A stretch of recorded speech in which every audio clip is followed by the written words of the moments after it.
Emma had always enjoyed living alone. Her small, cozy house sat at the edge of the woods, far enough from town to be quiet, but close enough for convenience. It was her sanctuary, until one cold December night when everything changed.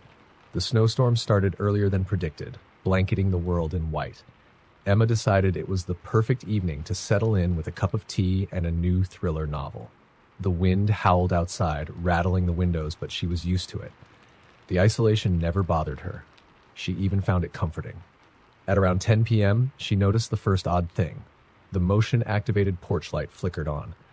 It wasn't uncommon for snow or animals to trigger it, but when she peeked through the curtains, there was nothing there. She shrugged it off, thinking maybe a branch had blown too close. Still, a strange unease settled in her chest. Half an hour later, it happened again. This time, the light didn't just flicker. It stayed on. Emma's curiosity got the better of her, and she cracked open the front door. The icy wind bit at her skin, and the snow swirled violently, but there were no footprints on the porch, no signs of life. She closed the door, bolting it this time, and returned to her couch. She tried to focus on her book, but a gnawing feeling of being watched refused to let her relax. She laughed nervously at herself. "Don't be ridiculous," she muttered. The house was secure, the doors were locked, and she was perfectly safe. Or so she thought. Around midnight, a new sound pulled her attention, a faint tapping on the glass. She froze, heart pounding. The sound came again, rhythmic and deliberate. Tap, tap, tap. It was coming from the back sliding door. Emma's mouth went dry as she stood, clutching her phone. The sliding door faced the woods, and no one should have been back there. She inched closer, her breath shallow. The curtain over the door was thin, barely shielding the interior from view. For a brief moment, she considered calling the police. But what would she say? That the wind was playing tricks on her? That she thought she heard something? The tapping stopped. Silence blanketed the house, but it felt oppressive, suffocating.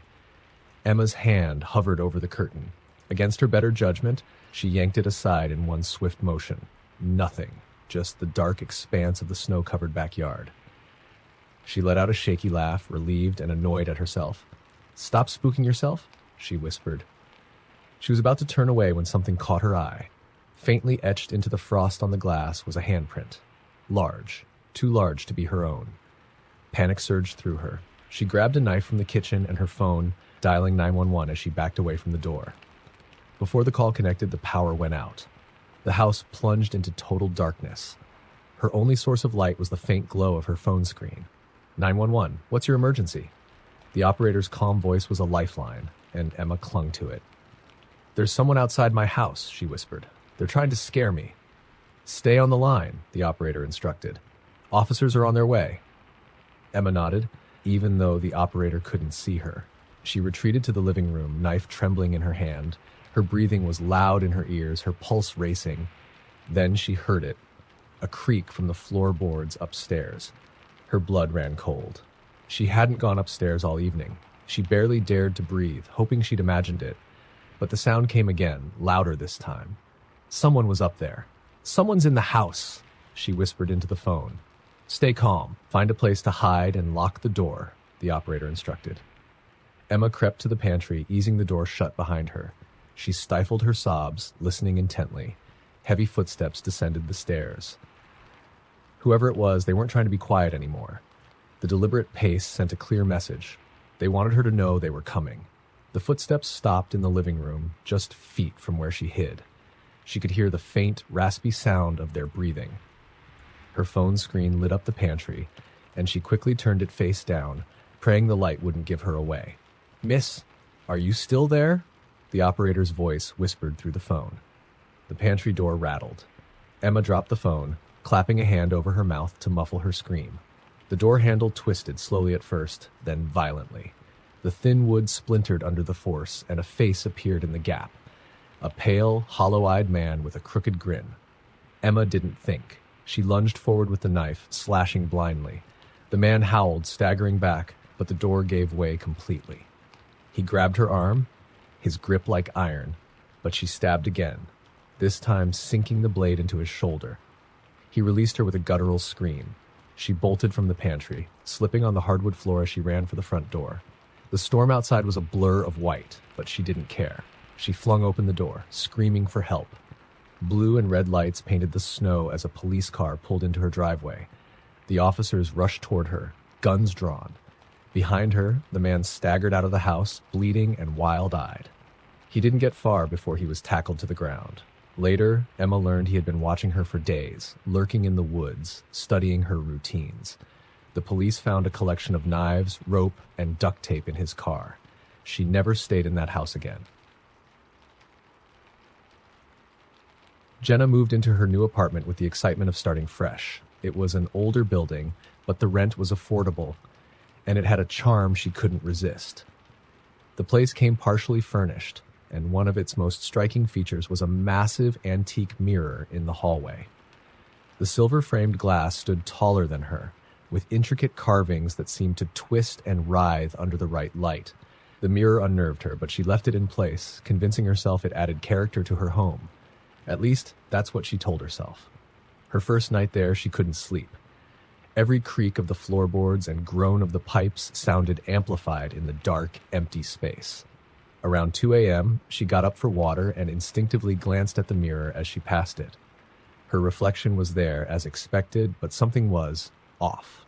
She paused, staring at herself. She raised her hand, waved, and her reflection mimicked her perfectly.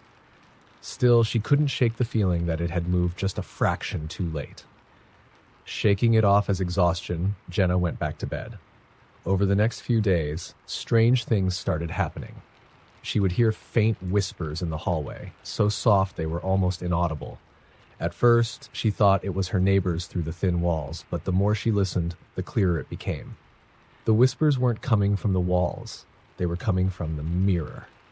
One morning, she noticed smudges on the glass, like greasy fingerprints. She wiped it clean, but the marks returned the following day, this time streaked across the surface as though someone had dragged their hand down the glass. Her discomfort grew when she realized the smudges didn't match her own hand size. They were longer, thinner, inhuman. She tried to ignore it, chalking it up to paranoia, but the whispers grew louder at night. They weren't words she recognized, more like a guttural murmuring that set her teeth on edge. She decided to move the mirror into her storage closet, covering it with an old sheet. For a couple of nights, the apartment was silent again, and she felt a tentative sense of relief. But it didn't last. On the third night, she woke up to the sound of a loud crash. Heart pounding, she grabbed her phone and crept into the hallway. The closet door was wide open, the sheet crumpled on the floor. The mirror stood in its original spot, pristine and gleaming as if it had never been touched. Her breath hitched, and she stared at the reflection. It was her, but her reflection wasn't still. It blinked when she didn't. Its lips twitched into a subtle, malicious smile while her own face remained frozen in fear. Jenna stumbled backward, her phone slipping from her hand. She didn't dare take her eyes off the mirror as she scrambled to her bedroom, slamming the door shut behind her. She dialed her best friend, Sarah, barely able to explain what had happened through her panicked sobs. Sarah arrived within 20 minutes, finding Jenna huddled in a corner, clutching a kitchen knife. Jenna refused to leave her room, begging Sarah to cover the mirror or throw it out entirely. Skeptical but concerned, Sarah agreed. When Sarah approached the mirror, she froze. For a moment, her reflection didn't match her movements. It tilted its head, staring at her with unblinking eyes, then smiled so wide it looked inhuman. "Sarah?" Jenna called from the bedroom. Sarah didn't answer. Instead, she slowly reached out toward the mirror. Her fingers brushed the cold surface, and in an instant, her reflection grabbed her wrist. She screamed, but the sound was cut short. Jenna burst into the hallway to see Sarah standing there, her face blank, her hand pressed flat against the mirror. "Sarah! What's wrong?" Jenna shouted. Sarah turned slowly, her expression eerily calm. "Everything's fine," she said, her voice cold and monotone. Jenna didn't believe her. She backed away as Sarah, or whatever was wearing her face, advanced. Her best friend's eyes were glassy, distant, like a doll's. When Sarah grabbed Jenna's arm, her grip was unnaturally strong. Jenna fought back, breaking free and sprinting out of the apartment. She didn't stop running until she was in her car, shaking and breathless. Jenna never went back to that apartment.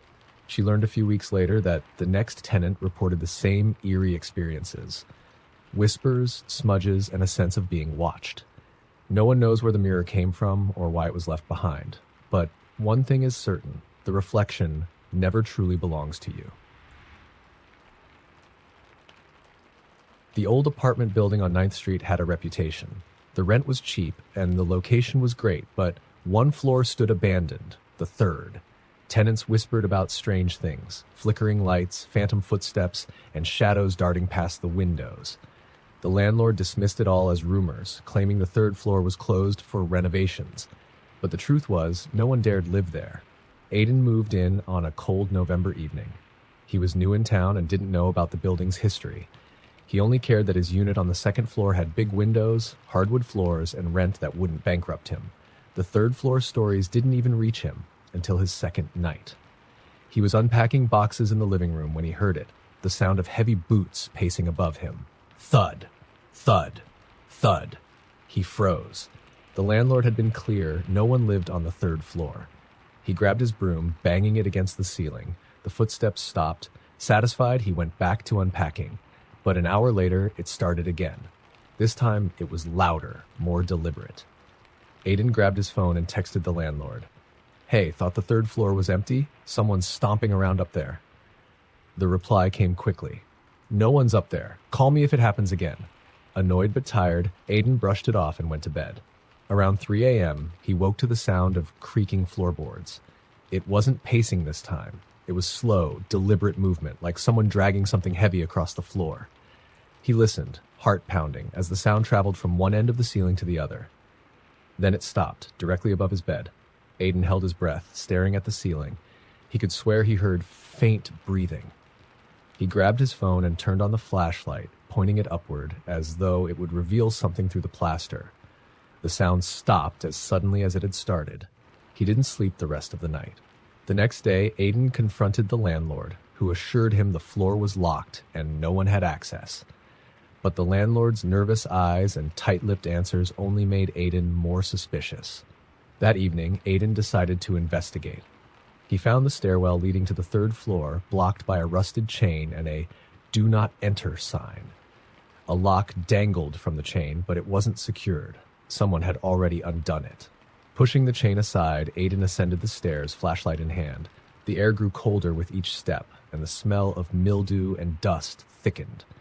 The third floor was eerily silent, the kind of silence that hums in your ears. The hallway stretched before him, lined with doors on either side. Most were boarded up, but one at the far end was ajar. Aiden hesitated, every instinct screaming at him to turn back, but curiosity won. The door creaked as he pushed it open. Inside, the room was barren, except for a single chair facing the window. The chair looked recently used, its wooden surface free of the dust coating everything else. The strangest thing, though, was the mirror hanging on the far wall. It didn't reflect him, only the empty chair. The sound of a door slamming made him jump. He whipped around, but the hallway was empty. When he turned back to the mirror, his reflection was there. But it wasn't right.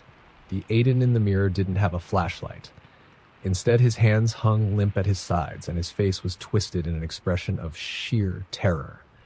Aiden stepped closer, and the reflection's lips moved, forming words he couldn't hear. Suddenly, the chair scraped against the floor, sliding back as though an invisible force had yanked it. Aiden staggered, dropping his flashlight. Darkness swallowed the room, and the air grew suffocatingly thick. Then he heard it. Breathing. Raspy, shallow, and close. He fumbled for the flashlight, his shaking hands barely able to hold it steady. When he finally managed to turn it on, the room was empty again. But the chair was now in the center of the room, facing him. On its seat was a single crumpled photograph. Aiden picked it up, his blood turning to ice. It was a picture of himself, standing in the doorway of the very room he was in. He bolted, racing down the stairs and back to his apartment. That night, he barely slept, every creak and groan of the building setting him on edge. By morning, he had made up his mind to move out. But the third floor wasn't done with him. Over the next few days, he found the photograph again and again, in his kitchen, under his pillow, even taped to his bathroom mirror. Each time, the image changed. The Aiden in the picture grew thinner, paler, his eyes sunken and hollow. The final time he found it, the photo showed him lying in the very chair on the third floor, his head tilted unnaturally, eyes staring lifelessly at the ceiling. That was the last straw. Aiden left without telling anyone, abandoning his deposit and most of his belongings. The apartment remained vacant for months before a new tenant moved in, but the rumors about the third floor, they never stopped, and neither did the footsteps. The house on Blackwood Lane had stood empty for years. It wasn't surprising. Its weathered facade, broken shutters, and overgrown yards screamed haunted. But for Clara, desperate for a fresh start, it was perfect. The rent was unbelievably cheap, and she convinced herself the rumors about the house were just small-town gossip. The first night in the house, Clara noticed an odd draft in the living room, even though all the windows were sealed tight. She figured it was just an old house being an old house. Exhausted from unpacking, she went to bed early, falling asleep to the rhythmic creaks of the house settling. She woke around 2 a.m. to an odd sound, a faint, rhythmic whispering. It was so soft she thought she might be imagining it. She sat up, straining to hear, and realized the sound was coming from the walls. It wasn't just one voice. It was many, all overlapping, too faint to understand, but unmistakably human. Her heart raced as she pressed her ear to the wall. The whispers grew louder, still unintelligible but urgent, like a chorus of desperate pleas. Then, just as suddenly as they started, the whispers stopped. Clara laughed nervously, chalking it up to her tired mind. She went back to bed, telling herself it was just wind or old pipes, but deep down she knew it wasn't. The next day, Clara explored the house more thoroughly. She found an old door in the basement she hadn't noticed before, partially hidden behind a stack of rotting boxes. It was padlocked. Odd, she thought, but she didn't have the energy to deal with it. That night, the whispers returned, louder this time. They seemed to follow her, emanating from whichever wall was closest. She tried to drown them out with music, but they only grew more insistent. Then she started to hear her name. Clara. The way they said it wasn't loud. It was drawn out, a sinister hiss that sent chills racing down her spine. She grabbed her phone and called her friend Mia. "You have to come over," Clara said, her voice trembling. "Something's wrong with this house." When Mia arrived, the whispers had stopped. Clara tried to explain, but Mia just laughed. "You're stressed. It's an old house. It's probably just creaks and drafts." Clara wasn't convinced, but she appreciated Mia's company. They stayed up late, talking and drinking wine, until Clara finally started to relax. Around midnight, Mia excused herself to use the bathroom. Minutes passed, then 10, then 20. Clara called out, "Mia, are you okay?" No answer. She got up to check, her unease growing. The bathroom door was ajar, but the room was empty. "Mia?"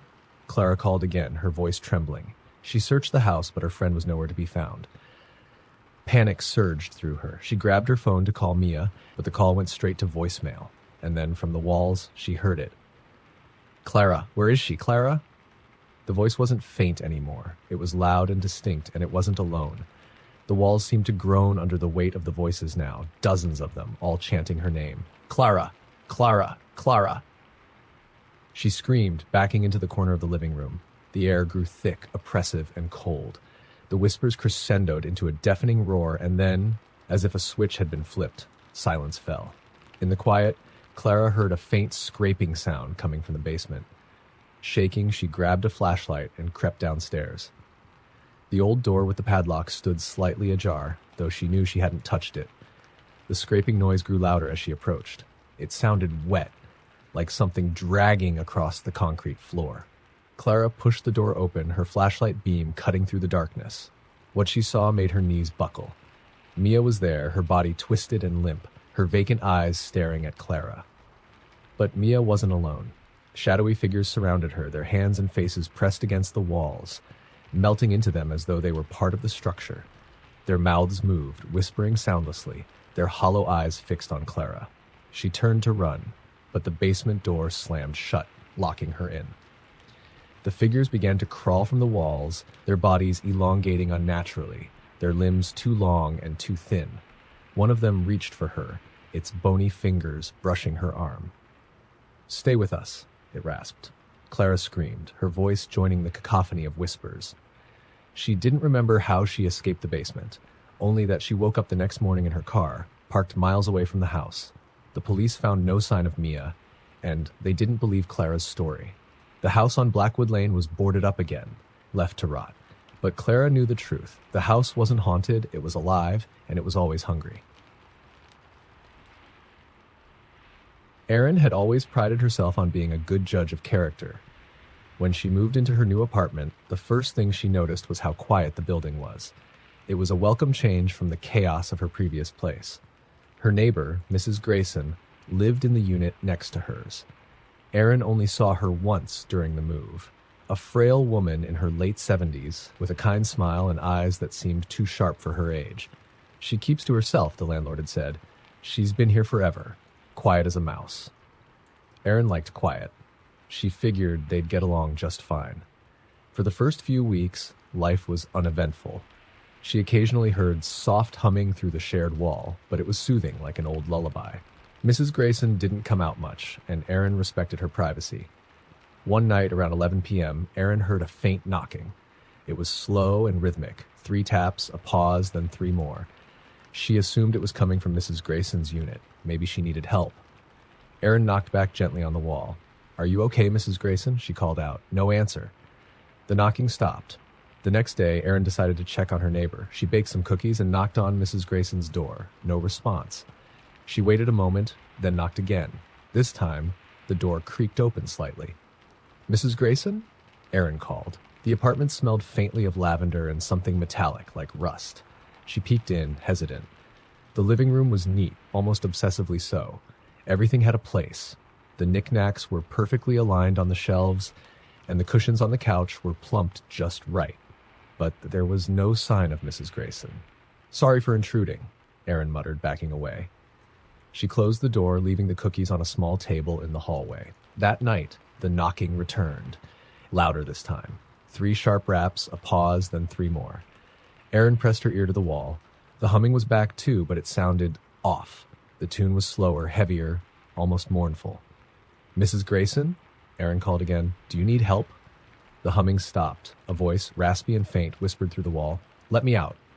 Erin's blood ran cold. She stumbled back, her heart racing. She couldn't have heard that. It was her imagination, surely. The next morning, she asked the landlord about Mrs. Grayson. "She doing okay?" Erin asked. "I heard some weird noises last night." The landlord frowned. "What do you mean?" "She was knocking and humming. It sounded like she said something strange." The landlord stared at her, his expression unreadable. "Mrs. Grayson passed away 3 months ago. Heart attack. You must be hearing things." Erin froze. "That's not possible. I saw her on the day I moved in." He shook his head. "You couldn't have lied. The apartment's been empty. I was supposed to start clearing it out, but I just haven't had the time." Erin didn't know what to say. She went back to her apartment, her mind racing. That night, the knocking started again. This time, it was deafening. The wall shook with each impact, and the humming was louder, dissonant, like a broken music box. "Let me out!" the voice screamed, guttural and furious. Erin ran from her apartment, spending the night at a friend's house. The next day, she demanded to see Mrs. Grayson's old apartment.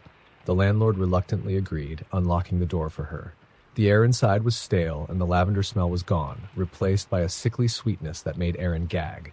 On a whim, she checked the bedroom closet. Something about the humming, the knocking, had felt confined. She opened the closet door and recoiled, screaming. Inside, a shape wrapped in a tattered blanket slumped against the wall. It was Mrs. Grayson, or what was left of her. Her desiccated body sat in a grotesque position, her face twisted in agony, her hands clawing at the inside of the door. The landlord called the police, who confirmed that Mrs. Grayson had likely died weeks before Erin moved in. But there was no explanation for why her body was locked inside the closet, or how Erin had seen her alive that day. Erin moved out the same week, but she never forgot the knocking, the humming, or Mrs. Grayson's last desperate words. Liam had always loved the idea of living in an old house. The creaky floors, the vintage architecture, and the stories baked into the walls appealed to his sense of nostalgia. When he found a 2-story Victorian home for rent on the outskirts of town, he jumped at the chance to move in. The house was perfect. It had wide bay windows, intricate woodwork, and a small attic he planned to use for storage. The landlord gave him a brief tour, but was oddly hesitant when Liam asked about the second-floor window visible from the front yard. "Oh, that's nothing," the landlord said, brushing off the question. "The house is old." Sometimes the exterior doesn't match the interior. Liam didn't push the matter. On his first night in the house, Liam noticed something peculiar. When he stood in the front yard and looked up, the second-floor window was there, its curtains drawn shut. But inside, there was no corresponding room or access to the window. The hallway wall was solid where the window should have been. He chalked it up to quirky architecture and dismissed it. But over the following days, he couldn't shake the feeling that the window was always watching him. No matter where he stood outside, it seemed to follow his movements. One night, Liam sat on the porch, gazing up at the house. The curtains in the mysterious window twitched. His breath caught in his throat. Someone, or something, was up there. Determined to solve the mystery, he climbed up to the attic. It was cramped and musty, filled with old trunks and cobweb-covered furniture. He brought a flashlight, scanning every corner. At the far end of the attic, he noticed something strange, a faint outline of a door, its edges blending seamlessly into the wall. He pushed on it, and with a groan, it creaked open to reveal a hidden room. The air inside was ice cold. The room was bare except for a small wooden chair facing the window. The curtains were drawn open now, revealing the moonlit yard below. As Liam stepped into the room, the temperature dropped further. He felt a sudden pressure in his ears, like he was deep underwater. Then he noticed something else, the dust on the floor. It wasn't undisturbed. It had footprints. Small, bare footprints leading to the chair. Before he could react, the door slammed shut behind him. His flashlight flickered and died, plunging him into darkness. He fumbled for his phone, using its weak light to scan the room. The chair was empty, but he could feel something there with him, its presence heavy and oppressive. A whisper cut through the silence, soft and childlike. "Why did you find me?" Liam's chest tightened as he turned toward the source of the voice. A figure now stood by the chair. A girl, no older than 10, her skin pale and her eyes impossibly black. She tilted her head, her expression unreadable. "I've been waiting," she said, her voice echoing unnaturally. Liam stumbled back, his mind racing for an explanation. "Waiting for what?" he managed to stammer, her lips curled into a chilling smile. "For you." The air grew heavier and the walls seemed to close in. Liam bolted for the door, throwing his weight against it until it finally gave way. He didn't stop running until he was out of the house, standing breathless in the front yard. When he looked back up at the window, the girl was there, watching him. This time, the curtain didn't twitch. It waved, as if she were inviting him back. The next morning, Liam packed his belongings and left without looking back. The landlord didn't seem surprised when he called to break the lease, offering no argument and no refund. Weeks later, Liam searched for information about the house. He found an old article buried in the town archives. Decades ago, a family had lived there, a mother, father, and a young daughter. The girl had disappeared one winter night, her body never found. The father, consumed with grief, had boarded up her bedroom and moved away, leaving the house abandoned for years. The window that shouldn't have been there, it was her room. And she was still waiting. Maria was thrilled to move into her new apartment. It wasn't anything fancy, a one-bedroom unit in an older building, but it was affordable and close to her work. The previous tenant had left in a hurry, leaving behind some furniture, including a large, antique wardrobe in the bedroom. The wardrobe was beautiful, carved from dark wood with ornate designs that reminded Maria of twisted vines and thorns. It looked ancient, with heavy brass handles and a lock dangling from the center. Strangely, the lock was fastened and Maria didn't have the key. She considered calling the landlord to have it removed, but decided against it. The wardrobe added a certain charm to the room, and she figured it was harmless. Besides, it wasn't her property to tamper with. That night, as Maria lay in bed scrolling through her phone, she heard a soft creak. She looked up and saw that the wardrobe had shifted slightly, as if the heavy wooden doors had moved. "It's old," she told herself. Wood expands and contracts. She tried to ignore the unease creeping up her spine. In the middle of the night, Maria woke to a faint tapping sound. It was rhythmic, deliberate, and unmistakably coming from inside the wardrobe. She stared at it, her pulse quickening. "Hello?" she whispered, feeling foolish. Silence. Then the tapping started again, louder this time.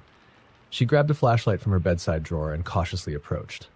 The wardrobe was enormous, looming over her like a sentinel. Her fingers trembled as she shone the light on its surface.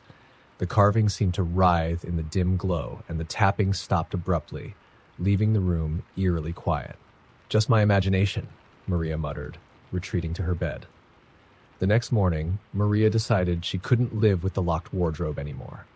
She called a locksmith, explaining the situation. The locksmith arrived that afternoon, a gruff man who raised an eyebrow when he saw the antique piece. "This thing's old," he muttered, examining the lock. "Real old. You sure you want me to open it? Could be fragile." Maria nodded, too embarrassed to explain her true reason. "Yeah, just get it open." The locksmith worked quickly, and with a satisfying click, the lock came off. He stepped back, gesturing for Maria to open the doors. Her hands hesitated on the brass handles, a sense of foreboding washing over her. Finally, she pulled them open. The wardrobe was empty, except for a strange stain on the wood at the bottom. Dark, almost black, with the faint smell of iron. "Nothing here," the locksmith said with a shrug. "Probably just some old spill. You're all set." He left, and Maria decided to clean the wardrobe and use it for storage. That night, the tapping returned. This time, it wasn't faint. It was loud, insistent, and angry. Maria sat up in bed, staring at the now open wardrobe.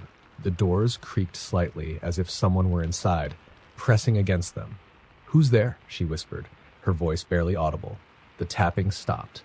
Then a voice, hoarse and guttural, whispered back, "Let me out." Maria froze, her breath caught in her throat. The room grew icy, and the shadows in the wardrobe seemed to deepen, taking on a shape. She grabbed her phone, her hands shaking, and called the police. When the officers arrived, Maria could barely explain what had happened. They searched the wardrobe, shining their flashlights inside. One of them knelt down, running his hand over the stained wood. "This doesn't feel right," he said, glancing at his partner. "What do you mean?" Maria asked, her voice trembling. "This isn't a spill. It's soaked into the wood, like blood." The officers exchanged uneasy glances, but didn't find anything else unusual. They left, advising Maria to call if she had any further problems. That night, Maria couldn't sleep. She stayed in the living room, refusing to go near the bedroom. Just as she started to drift off on the couch, a loud crash jolted her awake. She ran to the bedroom and saw the wardrobe doors wide open, one of them hanging off its hinges.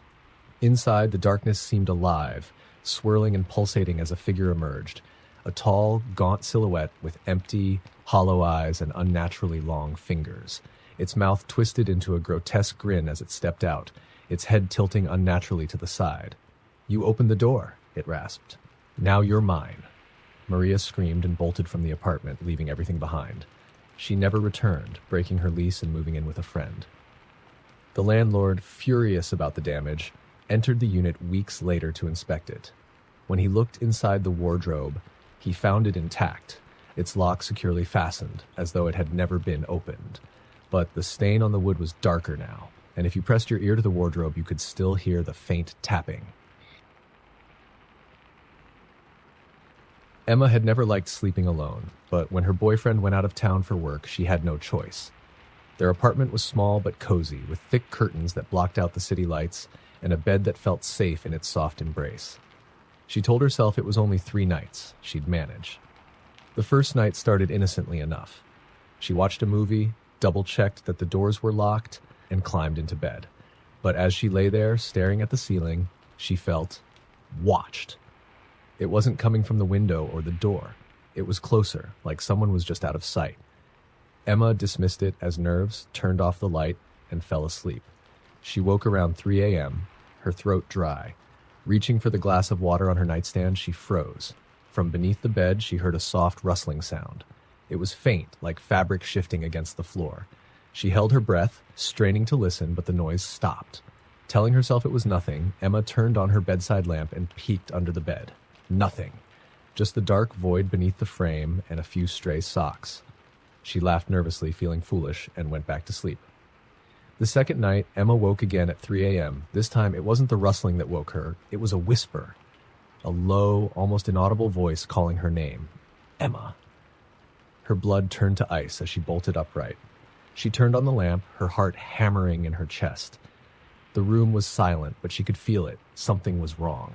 She glanced under the bed, but saw only the same empty space. She didn't sleep the rest of the night.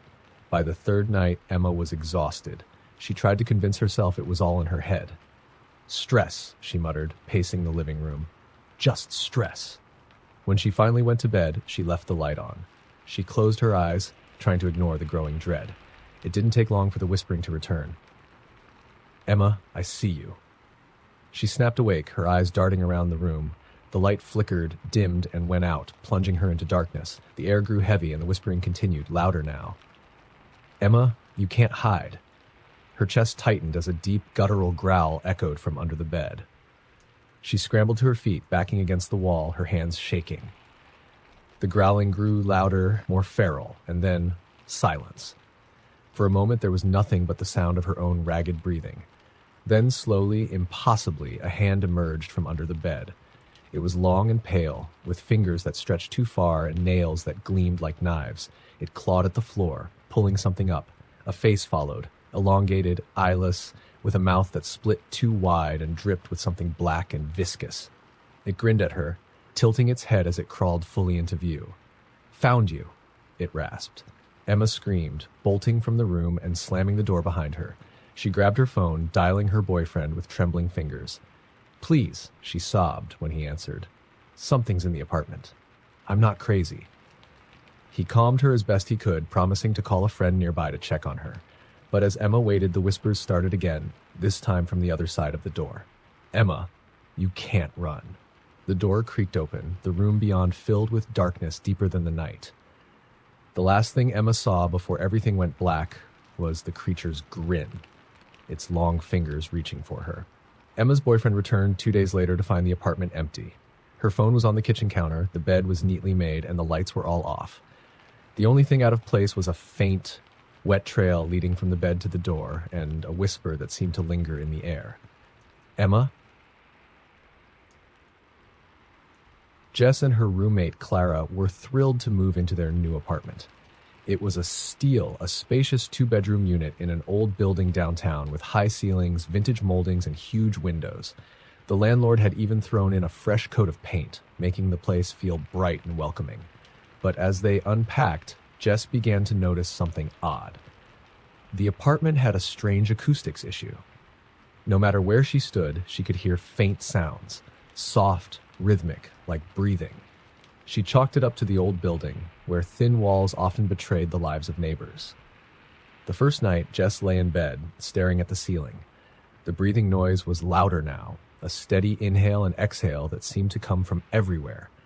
She stuffed a pillow over her ears and tried to sleep, but the sound felt close, uncomfortably intimate, as though someone were standing over her. In the morning, she mentioned it to Clara. I noticed it too, Clara admitted. I think it's just the pipes. This place is old, you know? Jess nodded, but the explanation didn't sit right. Pipes didn't sound alive. The second night, the noise was worse. Jess woke at 2 a.m., her heart racing. The breathing was deeper now, raspier. It seemed to echo from the walls themselves. As she sat up, the noise stopped. The silence that followed was unnerving, like the apartment was holding its breath. She turned on her bedside lamp and scanned the room. Nothing. But just as she was about to lie back down, she saw it. A faint ripple in the paint on the wall near her bed, like something underneath was pressing against it. Her stomach twisted as she reached out, her fingers brushing the surface. It was warm. She pulled her hand back and bolted into Clara's room. Something's wrong with this place, Jess whispered, her voice trembling. The walls, they're moving. Clara groaned, half asleep. Jess, you're being paranoid. It's an old building. It creaks.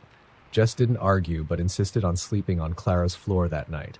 As she lay there, staring at the ceiling, the breathing returned, louder, more guttural. This time, Clara heard it too. Do you hear that? Jess asked, her voice barely audible. Clara nodded, her face pale. It's coming from the walls. The two of them grabbed flashlights and cautiously inspected the apartment. In the living room, the sound was the loudest. The walls seemed to pulse faintly, like they were alive. Clara, desperate to prove it was just their imagination, tapped on the wall. The rhythmic breathing stopped. For a moment, there was nothing but silence. Then something tapped back. 3 slow, deliberate knocks from within the wall. Clara dropped her flashlight with a yelp. Jess grabbed her arm, pulling her toward the front door. We're leaving, she hissed.